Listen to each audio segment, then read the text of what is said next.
Kanalıma hoş geldiniz. Bugün sizlere mum çiçeği bakımı ile ilgili 4 önemli püf noktadan bahsedeceğim. Birincisi, mum çiçeği için en uygun toprak hangisidir? Ve nasıl bir toprak kullanılmalı? Mum çiçeği tropik bir çiçektir. Yani seçtiğiniz toprağın mutlaka geçirgen ve havadar olması gerekiyor. Bu bir ağaç kabuğu, perlit ya da torf olabilir. Seçtiğiniz toprağın %70'i torflu ya da %30'u perlitli olacak şekilde bir oran oluşturmanız gerekiyor. Eğer toprak çok ağır olursa kökler çürümeye başlar çünkü çok fazla su tutar. Bu yüzden mum çiçeğinizi havadar bir toprağa ekin.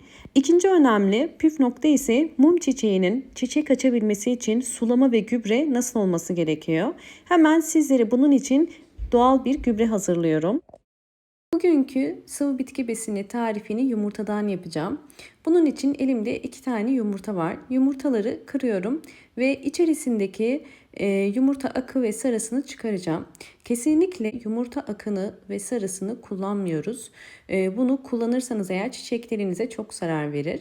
Sadece yumurta kabuklarını kullanacağız. Bakın gördüğünüz üzere içinde jelimsi bir sıvı tabaka var. Hemen bu jelimsi sıvı tabakanın gitmesi için iyice yıkayacağım.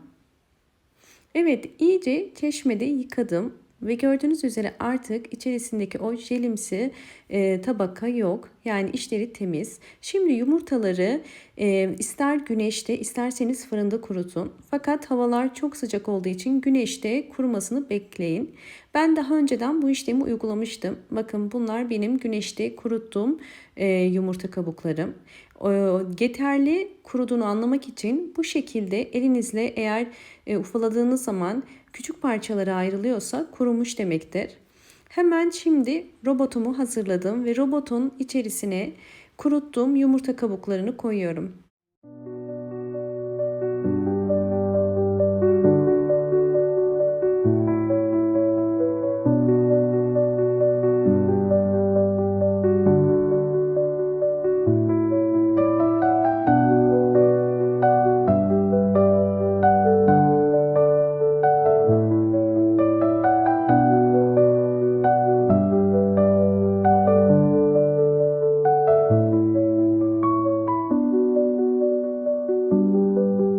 Yumurta kabuklarını küçük parçalar haline getirdim. Aslında toz haline getirecektim. Bu kadar oldu. Sizler isterseniz toz haline de getirebilirsiniz.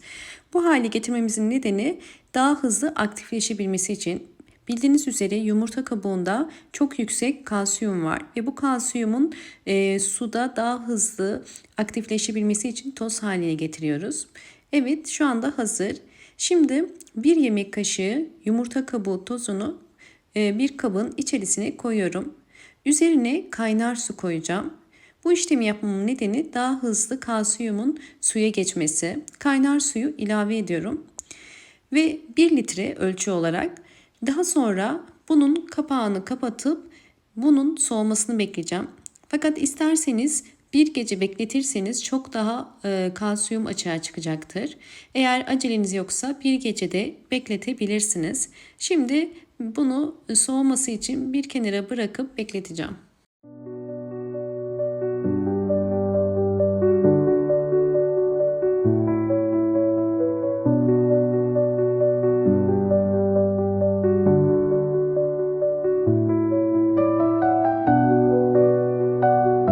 Evet, suyum soğudu. Yumurta kabuğu suyuyla hazırlamış olduğum gübrem artık hazır. Su yeterince soğudu. Fakat üzerinde bakın gördüğünüz üzere bu şekilde köpükler ve içinde tortular var. O yüzden bunlardan ayırmak için süzmemiz gerekiyor.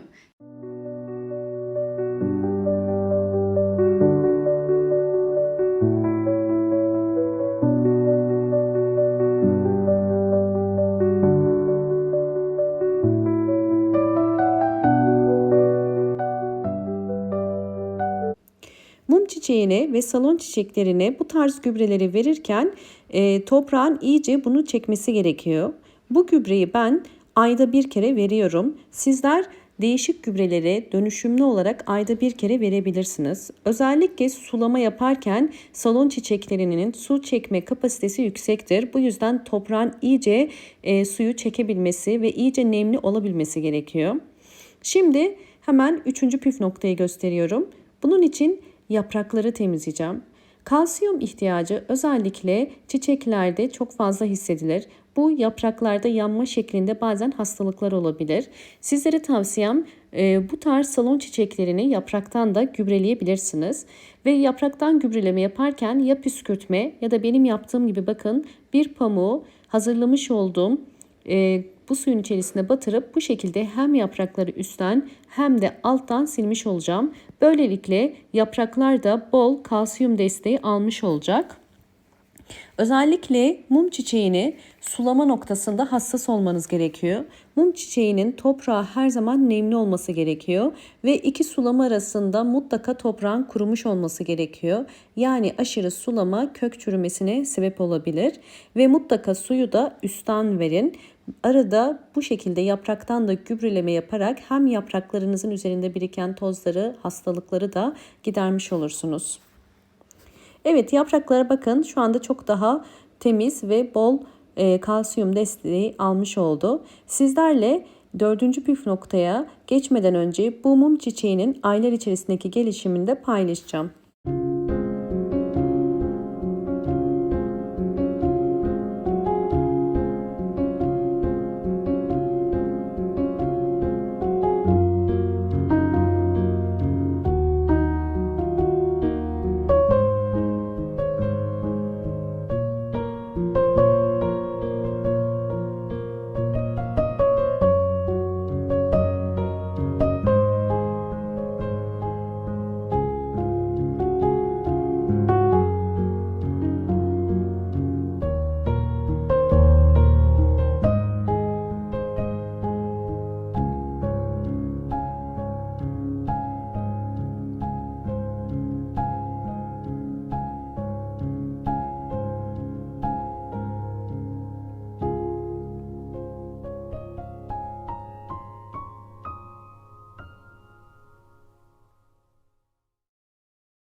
Mum çiçeğinin aylar içerisindeki gelişimini gösterdim. Bu benim mum çiçeğimin son 2 ayda 2 kere çiçeklenmesi. Özellikle dördüncü püf noktayı da anlatmak istiyorum. Mum çiçeği için en uygun yer neresidir?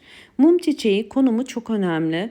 Mum çiçeği özellikle sabah güneşini çok sever ama direkt güneş almaması gerekiyor. Direkt güneş alırsa yapraklarında yanma oluşur.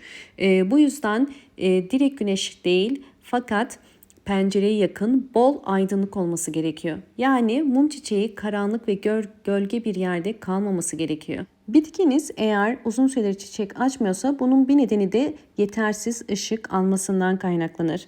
Ve sıcaklık aralığının mutlaka oda sıcaklığı olmalı. Yani 20 ve 24. Özellikle 15 derece altı ve 30 derece üstü sıcaklıklarda çiçeklerinizin, bitkilerinizin gelişimi yavaşlayabilir. O yüzden lütfen bu püf noktalara dikkat edin ve mutlaka ayda bir kere bitkilerinizi potasyum ağırlıklı, kalsiyum ağırlıklı desteklemeniz de gerekir. Bunları dönüşümlü olarak verebilirsiniz. Umarım bu anlattığım püf noktalar sizler için faydalı olmuştur. Videomu buraya kadar izlediğiniz için teşekkür ediyorum. Eğer kanalıma abone değilseniz lütfen abone olmayı ve video beğendiyseniz beğen tuşuna basmayı unutmayın. Hoşça kalın, sağlıkla kalın.